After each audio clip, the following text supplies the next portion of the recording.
अस्सलामुअलैकुम प्यारे बच्चों, आप देख रहे हैं इल्म की रोशनी, जहां तालीम है रोशन और मालूमात है शानदार।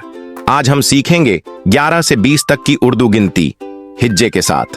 तो चलिए शुरू करते हैं।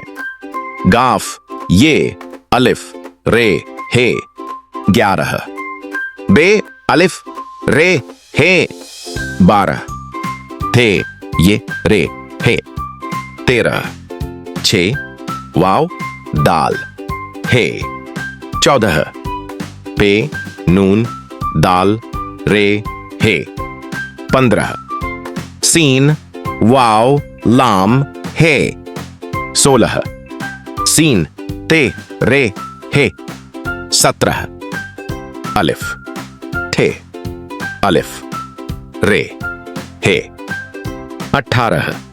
अलिफ, नून, ये, सीन 19। बे, ये, सीन 20। एक बार फिर हम गिनती दोहराते हैं।